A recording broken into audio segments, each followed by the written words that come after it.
You know, I would love to sing Simon's praises. I'm a god-awful singer. I don't want to lie. It's such a wonderful wedding. So I'm not going to sing his praises. I'm going to tell a few facts.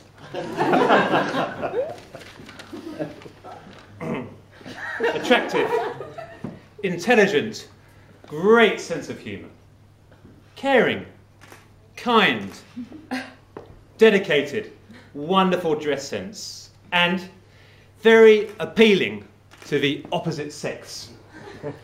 Now that's enough about Glinda.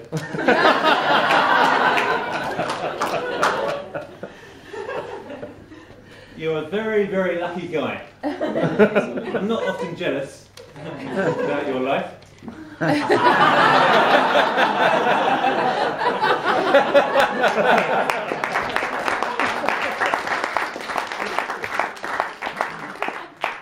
So, ladies and gentlemen, this story starts in 1991, and you forgot, how dare you?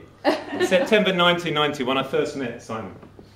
And he was one of the first guys I met at university. And he was a nervous, shy kind of guy, difficult to believe in those days. He had hair. He was a little boring. And he had three main interests. But he had three lovely interests, three fantastic interests. Manchester City, Manchester United, and Manchester United. The three loves of his life at that time. At university, he actually had four main possessions. These were a Manchester United bedspread.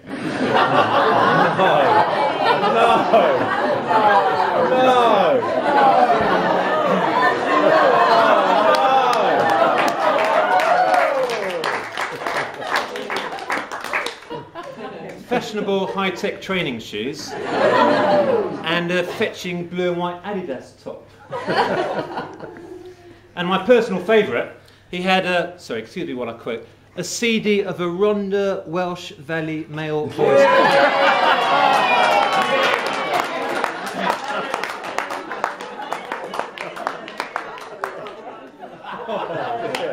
He's such a nice bloke. The only time, probably in my life, I've seen him get upset was when I tried to sling it out the window. quite irritated about that, unfortunately. So, apart from having no hair at all these days, nothing much has changed in 20 years. Oh. Over the years, he's unfortunately acquired a lot of nicknames. These include Bales, a bit unkindly boring Pedro, Doughboy, Sid, also I think very unkindly Slimy, it's not very nice, and Spy. Now I called him Spy because he was quite shy in those days, and is the most unlikely person to do this, but in my warped imagination, he's the kind of guy who might be looking through keyholes, listening to conversations, and opening people's posts. Actually, he never did anything like that, but I had a feeling he might have done, and to this day, I'm not convinced he hasn't done. But if the truth be known, I was more likely to do that to him, actually. So I still call him Spy to these days, rather unfairly, but that's the truth, anyway. And I did so I wouldn't lie to you. Okay, where are we now? Skiing's played a very major part in Simon's life. He's a great skier, actually, he really is. And when I was a bit younger, we used to try and compete who would get down the quickest, and invariably he would win, to be honest, which is great. But unfortunately, skiing and alcohol seldom mix. I wouldn't recommend that. Simon discovered it himself as early as 1996 in Italy. He'd consumed a vast amount of alcohol after a day's skiing, and then he promptly disappeared. Now, he only told me the true story very recently, but at this time I was very, very worried because he was seriously drunk, and he's my best mate, has been, always will be, I sincerely hope. And I was worried about him. And I'd got home, well, to the ski lodge, you know, before realising he wasn't with us. Jumped back on this bus, got the bus driver to try and look for him. We couldn't find him. This is quite serious. He reappeared 2 hours later, minus his skis, but clutching his ski poles. I might demonstrate if you would permit me. Like.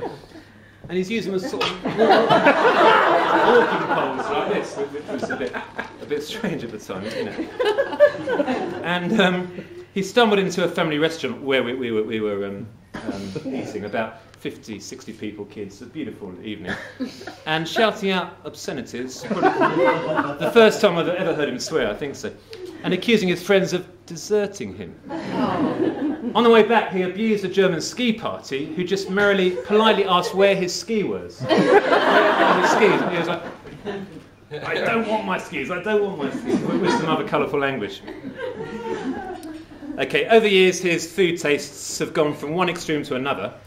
At university, it was chips and sausage, occasionally chips and hamburgers, sometimes a chip bap.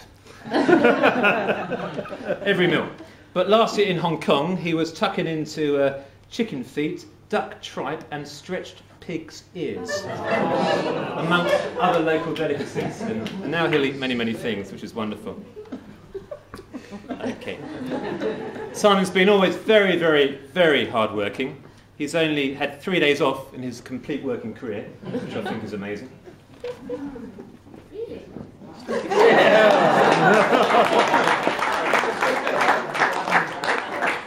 And that was when he cooked a pie himself. And it was frozen in the middle, but he proceeded to continue scoffing it. Yeah. The guy's focused, he's dedicated, he's professional, but he loves talking about his job. Sometimes too much. Simon and Glinda are an absolutely fantastic couple. Linda's got the most amazing sense of humour. She's beautiful, she's relaxed, she's calm. She's a challenge for Spy, quite rightly. She will tell him what to do. That's fantastic. But her sense of humour on the website is, it was something like, so I really should have quoted, forgive me, but I'm still a bit jet-lagged.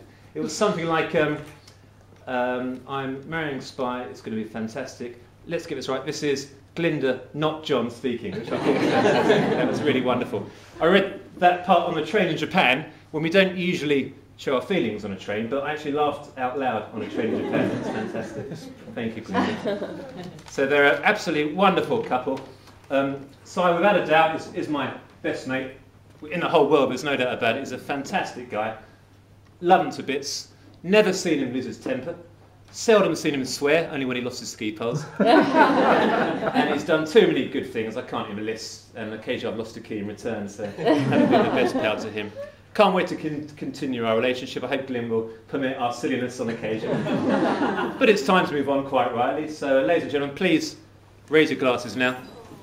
Simon and Glyn.